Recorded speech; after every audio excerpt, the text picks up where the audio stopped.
The following is a presentation of the Black Hollywood Live Network, the first online broadcast network dedicated to African American entertainment. Hollywood Redefined.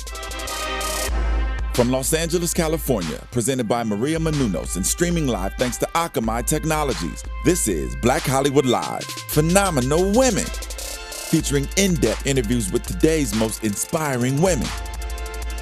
Black Hollywood Live, Hollywood Redefined. You're listening to Black Hollywood Live. And now, the host of Black Hollywood Live, Phenomenal Women. Oh, where's that music? There it is. That puts you in a different state of mind. Yeah, I'm like, yes. That's what I'm saying. We are Every Woman, and I am Tara Johnson, your host for tonight. Ashita couldn't be here, but she left the show in capable hands. Again, I'm Tara Johnson, and you can always tweet me at TJ Wagging Her Tail, and my lovely co-host tonight is Tiona Hobson. Hello, everyone, and you can find me on Twitter at the Tiona Hobson. You know, so we're talking phenomenal women tonight, and we're talking about female empowerment. We're saying that female empowerment starts at home. And what we mean by that is we've heard so many things about it, and we've read all these articles. I did a quick search online, and I just typed in female empowerment, and there must be a blog post created about this topic at least every week by bloggers nationwide. And everyone's asking the same question. Why do we as women have problems empowering each other? Why is this such a challenge? I don't know why. I don't have the answers, but I feel that a lot of times women are naturally pitted against each other, whether it be in the workplace where there's not as many of us, and so we're competing for the same jobs, and there's not a lot of space for everyone to spread their wings and all be happy. So we're pitted against each other, which causes this dynamic of, well, I don't want you to succeed because I need to succeed. Yeah, I mean, I feel as if it's a little bit different because like men are raised and the message is very clear. You be strong, you be a leader, you be powerful, you be a provider. And women, we're kind of given these, different messages of, yes, at work, be powerful and be strong and be like a man. Then you have to come home. You should come home to be the nurturing wife and mother and lover and friend. And sometimes I don't think we know how to balance everything. And then when we see another woman kind of in our space, like you said, I think we're unsure of how to navigate those waters. And unfortunately, it comes across as like we're pitting ourselves against each other. And I hate that C word, not the one I'm sure you guys are thinking of. With the U, where are you going with that? With the U as the next letter? No, I mean the catty word. As people always say, women are so catty. And I would love for us to come up with something where we become more comfortable with each other so we don't have to pit ourselves against each other and we're not like giving each other side eye as soon as somebody walks in the door, or you give those kind of compliments that are not really compliments. You know how we get down. Oh, I am so guilty of all of the above. Even as recently as this week. But I'm trying to be a better person because I do catch myself a lot of times giving the side eye, or when one of my friends like hanging out with a new person and it's another girl, I'm like, well, why are you doing that? What she got that I don't? Like, what's her thing? And then I have to catch myself like, wait a second, she's not doing anything to you. She's not threatening your friendship. I have other friends who are female. This friend can then have other friends who are female as well. So it is something that it's in our nature from, I guess because it's drilled into us from a young age, that I constantly am catching myself to be a better person and not to instantly go to the negative. Because, I mean, as girls, we all know we can tear each other down completely in seconds. Within seconds of looking at you, I've judged you 500 ways, thought of how you could fix your hair better, your eyebrows, your eyes, your butt, your clothes, everything about you, I've ripped to shreds in a nanosecond. And then, because that's my instant nature, then it's like, what are you doing? Stop it. It's like a computer in a movie, it's like beep bop boop boop. Yeah, it's like we're in this competition, but no one knows what the race is. No one knows what the finish. Like, what's the finish line? When do we start? Where did it all start from? Where did it come from? But I guess the question I have is, we see so much of it today on reality television, and I'm not giving shade to any reality television. I have friends that do reality television. I watch reality television, so I'll just be honest with that. But I will say that some of the images on reality television do not portray women, and I don't mean just women of color, I mean women. I mean Beverly Hills, Australia, London, like whatever it may be, in this type of light where they're always going back and forth at each other. It's very rare on any of these shows that you ever hear someone say, girl, you look good, and mean it. They'll say it, but they don't mean it. So what kind of impact is reality television having on the way that we view other women? I think that reality television has actually opened my eyes more to it, because I used to really watch all the housewives shows and, mob wives, anything that was, popular, I was watching. And then I realized they're fighting every day about the same thing. I don't even think they know what they're fighting about. They're just, producers have just told them, oh, this person's mentioned that you did this and thought it was shady, and then they're screaming at each other. And one day I just woke up and I was, I'm sick of this. I'm sick of watching people fight and these ladies yell at each other and friendships ruined on reality television for the sake of ratings. And I think I'm so glad you brought the point up of that. Normally it is some producer. Again, I'm not saying anything against producers, because if we stop watching the shows, they would stop coming on. So let's be honest about that. Yeah. So it's kind of like this vicious cycle. They're on because we're watching it, and I'm watching it, you're watching it, we're watching it, okay? But it's the producers who find out what that pressure point is for someone and says, you're right, I heard such and such say this about your daughter, your dog, your cat, your husband, your clothes, your purse, whatever, and then it's just on and popping. Yeah.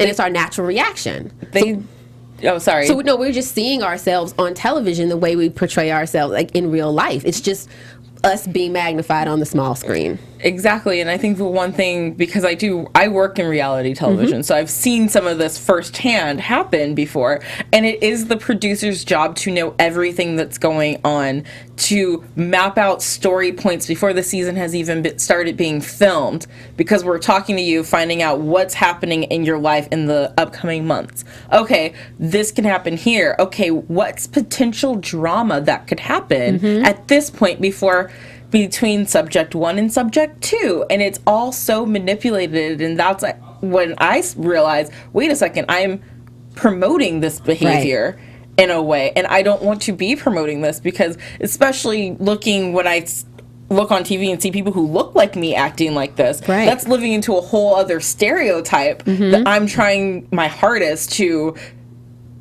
take away from the spectrum at all, and then they're coming on and doing it. And again, no shade to people on reality TV, people who are doing that, because I get it, you are sometimes being real. This is just they manipulate you and put you into a situation that they know the reaction they'll get out of you.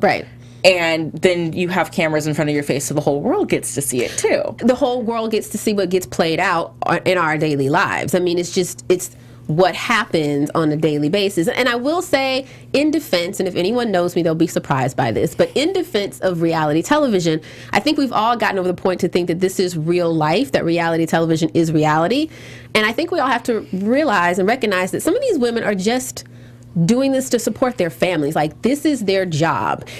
And what they're portraying is like a very small part of themselves that's being personified in a negative way sometimes on television. But these women are trying to make it happen and put, things together for their family and support their kids. And they're just in this situation where someone is kind of playing on all of our pressure points. Yeah. And like you said, it's being captured on television and being viewed by millions of people, me being one of them sometimes. Yeah. And just to that point too, yes, this is their job, and sometimes it's just what they need to open the door. When you go back and look at when the Real World started, no one thought that the Real World was going to last, that it was going to be as much of a staple as it is, but there's so many people who use the Real World to open the door into their acting career. Jamie Chung is like a perfect example of this. She was on Real World San Diego, and now she's in The Hangover, she's been on Once Upon a Time, like she's in TV, movies, all over the place, doing like beauty campaigns. So I understand that sometimes to get to point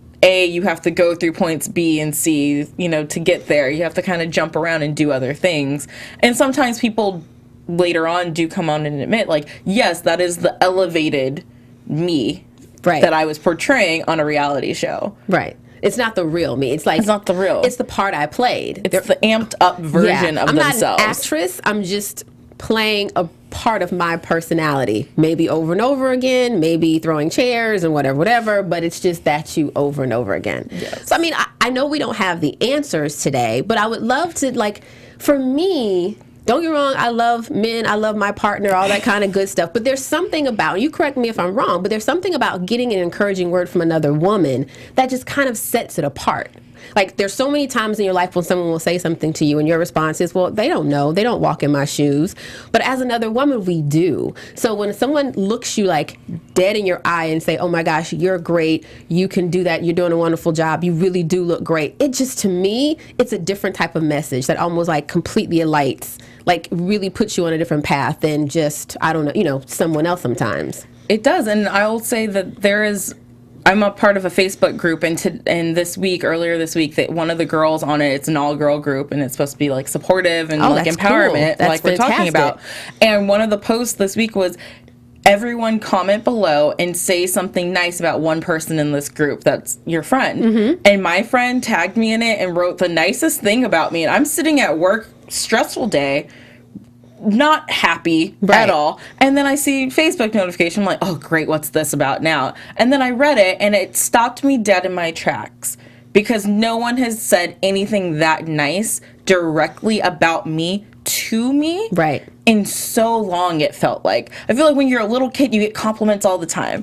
And when you're a teenager, because your parents know, you're struggling with like hormones and, puberty and stuff, you get a lot of attention and encouragement. And then you get into adulthood and people just stop caring. It's like all of a sudden, oh, you've reached the maximum capacity. Yeah. We're moving on. No more of this for you. Mm-hmm. And I think that's so false, because it was so nice to get encouraging words from someone. And then, I paid it forward. I gave it back to them. And even as I was writing, I was like, I'm a sarcastic person 99% of the time. We love it, though. My friends who know me, they're like, Tiona, could you dial it back a little bit?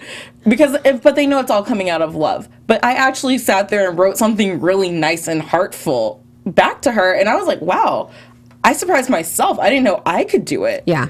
I was like, wow, there's absolutely no sarcasm in this Facebook post right now. Like, this is an honest post of how I truly feel. I patted myself on the back. You should pat yourself on the back. I was like, look at me go. I think that's what we all fail to realize, is that empowering someone else really empowers you too, right? So when you really let someone know how you truly feel sincerely, it changes them, but it changes you too. And it can be anything, like you said, a Facebook post. It can be a hello when someone walks in the door, as opposed to looking them up and down and commenting on their shoes. I mean, it could be anything from you're walking by somebody and just say hi and smile, because there are some people who don't get that, especially a lot of women, as you're saying. Like, you're going through your day, you're completely inundated with things going on, and sometimes you just need to know somebody else sees you, recognizes you, and acknowledges you. And I'm so glad you said that about your Facebook page, because we want to challenge you to a 7-day phenomenal women not even a self-empowerment, a female empowerment challenge. So for the next 7 days, we ask everyone out there,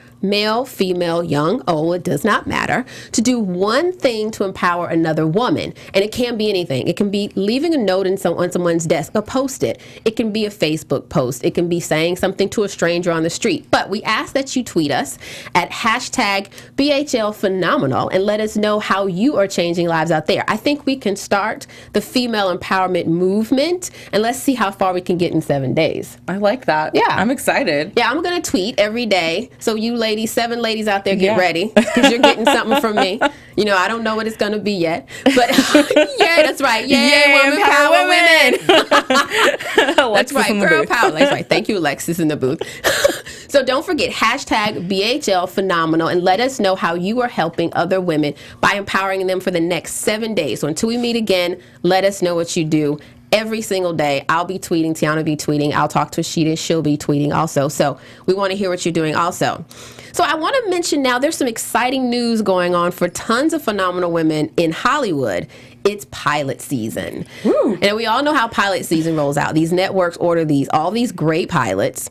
Some of them never make it to light of day, but others do. And so we want to mention it now, because unlike other seasons, we have a lot of phenomenal women who have the possibility of being on your small screen in the fall. First one being Paula Patton. She's going to do a pilot called Runner, where she leads this perfect life, and all of a sudden her life is turned upside down by one twist of fate. And it has to do with her being in the U.S. and Mexico and the cartel and going back and forth. It seems like she's doing a little more Mission Impossible with this role. It sounds very action-packed. I mean, the name alone, Runner. Right. I was like, is she going to be running marathons? Are we just going to see her run everywhere with that nice butt she has? I was about to say, she looks beautiful. She's got beautiful, like, she's gorgeous, knockout, rockin' bod. I'm excited for this. I'm totally excited for it, but if you're talking about some action-packed women, you have to talk about Aunjanue Ellis also. Coming off of that great role she did in Book of Negroes, she's actually doing a pilot called Quantico, which is about FBI agents going through this completely massive, tremendously tough FBI training camp in Virginia, and she's one of the FBI agents. What I love about that concept is that we've seen police shows, we've seen FBI agents before, but we never get to see FBI agents, women of color. Right. So this is like great to me because I watch all those kinds of shows. Of course. But of course I'm always watching it like, oh, there might be one black lady in the background, a guest star role for the week or something like that. Right. But to have the focus be around her and about, the training that goes into becoming this, that sounds very intriguing. Yeah, and so that's why I want everyone to do. I want everybody to send out their prayers and their good vibes now, because everyone's out kind of filming these pilots right now. So let them know that we have their back and we're going to be there for them if they make it to the network. Now, of course, we can't go any further without talking about comedy.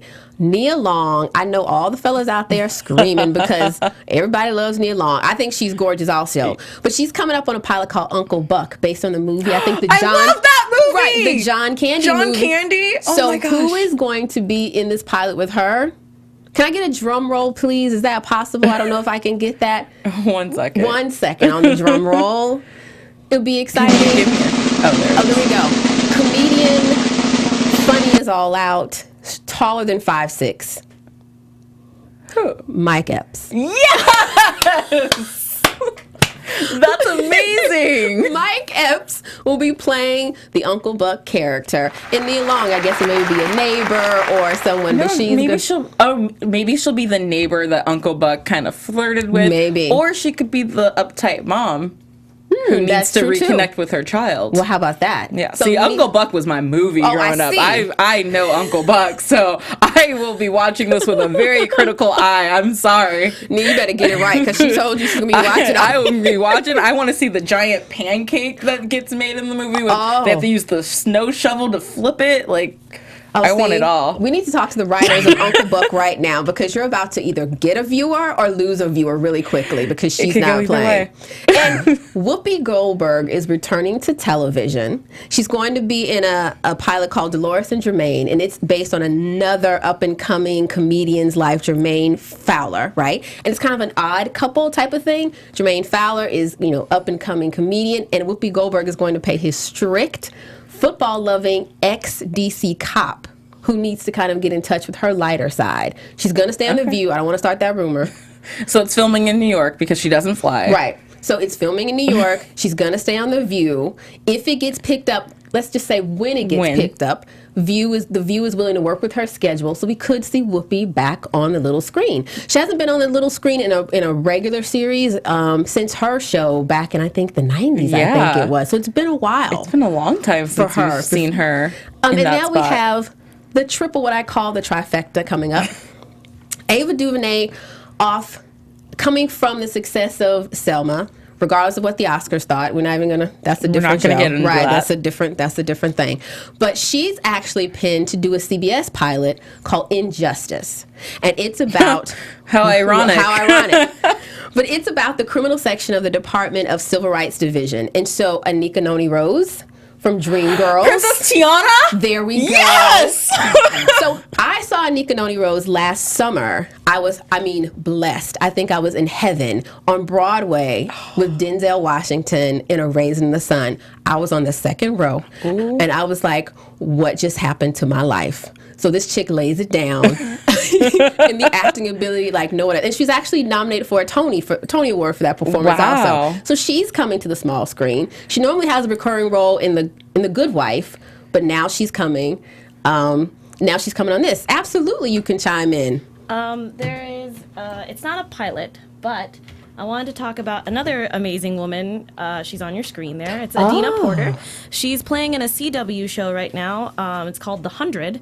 And she's playing a awesome character. Actually, if you guys are ever into this show, it's pretty much about, it's a giant female cast that are all very powerful women. Like, it was kids and teenagers that were prisoners, and Earth is inhabitable, so they had to, leave Earth and go to space. But instead, they find out that the air might be breathable, so they send these kids down to live on the Earth. And they find out that there actually were people who were still living on the Earth. Indra is one of them, and they became these things called grounders. So they're these warriors who protect the Earth. And Indra's, which is Adina Porter, she's killed so many people in this TV show. Like she looks like it. Oh, yeah, like it is no joke. I like this outfit. Mm-hmm. Yeah, she sits there and she's like, she has a giant sword and she's like throwing spears. Like, it's the coolest thing I've ever seen, and she's my favorite character. And I wanted to put that up there. What else do I know her from? Is she from The Hunger Games? No, True Blood. True Blood. Yeah. Okay. Yes. Yeah. So fantastic. Thank you for bringing that up. Yeah. She's another phenomenal woman. And talking about that Ava DuVernay pilot, I may need that drum roll one more time, or maybe you can find something else. But there's going to be a third fantastic woman coming back to the small screen. Wait, they're all in the same show? You're saying? Yes, this third person, they're going to be in the same show. Are we ready? I'm ready. Phylicia Rashad. What? Claire Huxtable herself. What? Is pinned to come back into this pilot, and she's going to portray Georgina Howe, which is a gay FBI agent who has endured sexual orientation discrimination as well as racial discrimination. So she's on the show in order to make sure that the people that need protection are going to be protected. That's a show. Injustice, Wow. write it down. No joke. Injustice. What network is that? CBS. Kudos to CBS. CBS is stepping up their game, because I used to call them the old people network. I think we all did. I think I actually was more specific, the old white people network. And there you go. But I watched all their shows still, Right. because I love CSI. But that's amazing. That's the three of them together. And Ava DuVernay and Oprah will be getting together doing a show called Queen Sugar, based on a book. And this will be Oprah's return to television, because she's going to play a recurring role. Ava DuVernay is actually going to write this, produce this show, and direct it on the OWN network. And it's about a woman and her teenage daughter who leave their highfalutin LA lifestyle for an 800-acre ranch in like the South someplace that this woman's father just left them. Wow. Yeah, so they should start filming that later this fall. Yeah. And Oprah, Lee Daniels just said last night that Oprah is coming to season 2 of Empire. What?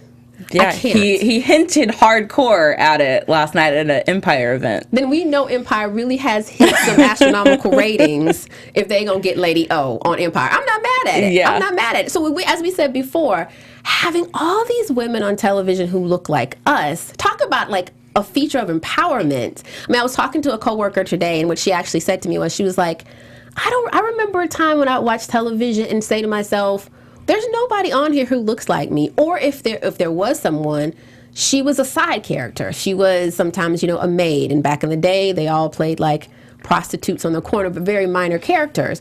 But now, because of Shonda Rhimes and taking care of TGIT with Viola Davis and Kerry Washington, I mean, now I think the networks are realizing that people of color, we right here, are not only profitable, but we're desired by audiences, and millions of people will watch us. Yes, exactly. And I think one of the interesting things is there's so many pilots that get picked up every year, and only a fraction of them actually make it to network. And there used to be a point back in the day when if you had a name attached to your show, it was almost an automatic pickup.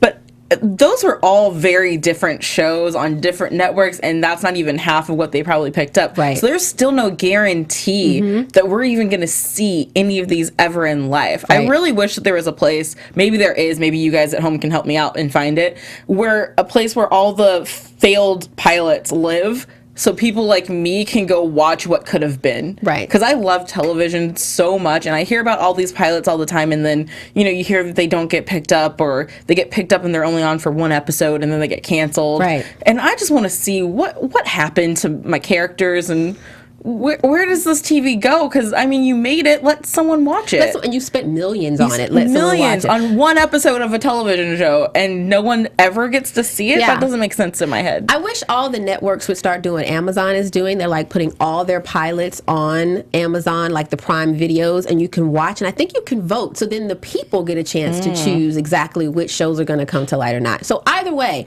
this is just a small fraction of what's possibly coming up with the pilot. So again, like we said, if you hear about any of these, make sure you set your DVR, make sure you watch, make sure you let everyone know that needs to know, so we can get these ladies on the television screen. Because the more that we have women who look like us, the better we give a picture of what it's really like to be a woman of color. And you got to think about this younger generation. They look on television and say, oh my gosh, I can be an FBI agent. I can be a doctor. I can be a lawyer. I can be a crisis manager. I didn't know that even existed until Scandal came on. So I don't think the world really knew that position existed before Scandal. It came on. So now it's time for, are you going to name a phenomenal woman of the week also? Sure, let me think of one. You go first. Fine. Totally fine. So it's time for me to name my phenomenal woman of the week. And my phenomenal woman of the week is Brock Akil. And you know her from Girlfriends. You know her from The Game. And you know her now from her new BET hit, Being Mary Jane. And the reason I chose her as my phenomenal woman is because throughout her entire career, she's been very consistent in writing what we call real life stories about women, about people, about relationships, and she does it without apology. I mean, I read a couple articles about her, and someone said, do you plan to ever write any angelic type of characters? And she was like, for what? That's BS. Our truth is beautiful, and it's enough. That's the quote that she gave to Essence.com. And I can completely agree with her. And so I applaud her as my phenomenal woman of the week. And I encourage her to continue to write stories that reflect who we really are, good, bad, ugly, wonderful, because all of that, as she said, is beautiful and enough. And I just want to add to that because I love Being Mary Jane, and I actually host for our Black Hollywood Live sister site, AfterBuzz TV. I do the after show for Being Mary Jane. There you go, check her out. And we have such great conversations just because of what she puts in her scripts every week. The conversation goes so deep and so real, and I love that it's being said, that it's being talked about.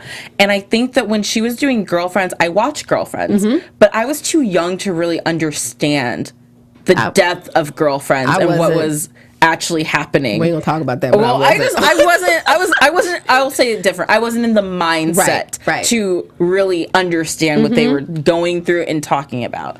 And being now older and wiser, I'm watching Being Mary Jane. I'm like, man, this is really hitting home. Right.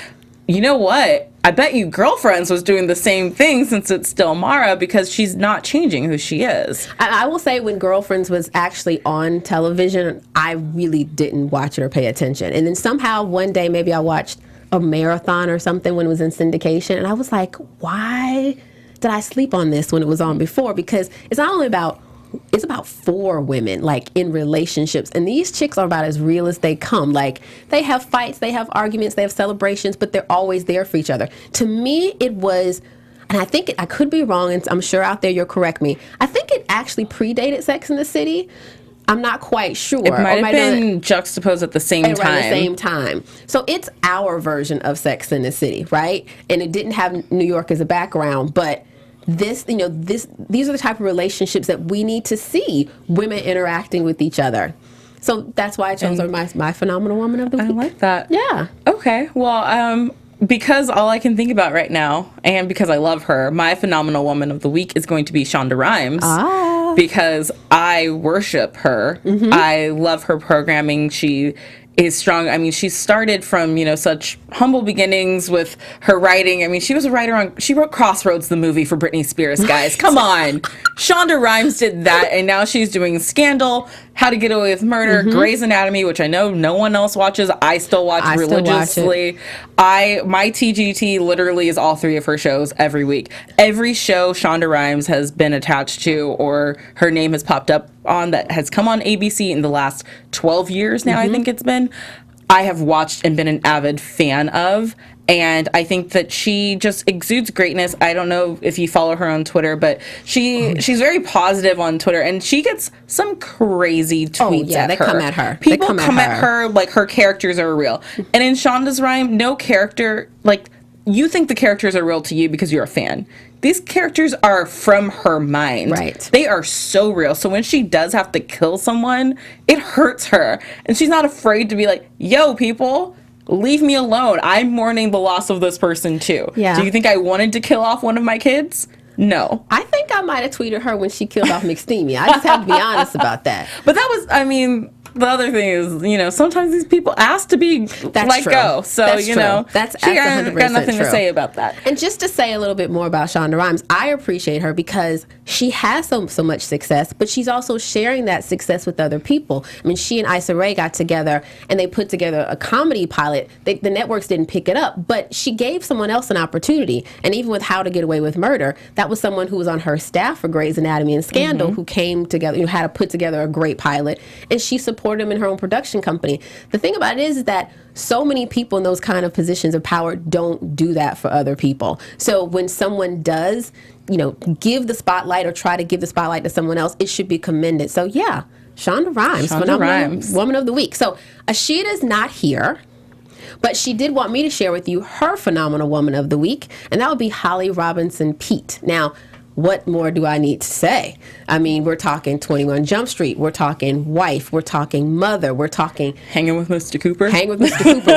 We're talking philanthropist. We're talking about a woman who has gotten behind the cause of autism to educate people ever since her son was born and diagnosed with it. And she's very honest to say we were very blessed because we have the resources in order to help, you know, our son. But she's out there helping other families who don't have the same resources. So because of all that, and also Holly Robinson Peete will be speaking at Ashida's The Marriage Movement event if you're in LA. That's coming up on this Sunday, the 15th. 15th. I was like, what's the date today? Like, what's today's date? The 15th. So again, we have a third phenomenal woman of the week, Holly Robinson Peete. And I have a couple. Oh, and there we go. We have a couple about them. Sorry. from the booth. Alexis in the booth. Alexis in the booth. What's going on? So I have two of them. They're both YouTubers that I feel like need to be said. This is Andrea. She does makeup tutorials for women of color. Oh, she's pretty. And she's gorgeous. And she is mixed, but she always does different shades and make sure that they're cheap. And she also does like do your own, or what is it? Do it yourself crafts for gifts and things like that, which I think is really, really cool. This is not something that she wanted to do, like she went to school for. She just always felt like she could never find the right colors for her skin, or the fact of making gifts on a budget or anything like that. So she just decided to just start working on her own little crafts, and that's what ended up happening. I like it. And I also like Mo. She has I think a website, and she does her own tutorials on YouTube. It's called Mo Knows Hair, and she does all different types of hair tutorials for, again, people with different types of hair types. And she's actually the one that saved my hair because I didn't know how to keep my hair curly but moisturized. So she actually shows you step by step of how to do that, how to sleep with it, what products to use. Yeah, exactly. And she actually does other people's hair if you request for her and things like that. She does live in LA, I believe, but if not, you can go to monowshair.com, and she has every single product by price and like where you can get it, what store, and she goes into full detail of what it will do for you. Mo, your eyebrows are fierce. And can they see your hair? Yeah. I have the camera on. Oh, because I'm saying your hair looks fantastic. Yeah. I just wanted to note that. Yes, the fans can see it, and it was her wash and go that really just saved my hair and everything, which was, I literally took Mixed Chicks and a couple other products and then a diffuser, and that's it. Nice. Yeah. I love it. Thank you for those phenomenal women. So I think we've gone through our show today. I mean, it was completely information packed. Thank you so much for being with us here today. Thank you for having me today. And, you know, I love the fact that you were here with me. You can find me on Twitter at TJ Wagging Her Tail. Where can they find you, Tiona? I am at the Tiona Hobson on Twitter and on Instagram. And you can find Ashida at Ashida on Ray at Twitter also. So until next week, we thank you so much for being with us. You know, until next week, continue to be phenomenal women. From producers Maria Menounos, Dario Kristen, Tiona Hobson, Kevin Undergaro, and the entire BHL crew, we would like to thank you for supporting Black Hollywood Live, the first online broadcast network dedicated to African American entertainment. For questions and comments, contact us at info@blackhollywoodlive.com. Like us on Facebook, tweet us, or Instagram us at BHL Online. And I'm your BHL announcer, Scipio. Instagram me at Planet Scipio. Thank you for tuning in. Hollywood Redefined. The views expressed here are those of the host only and do not necessarily reflect the views of BHL or its owners or principals.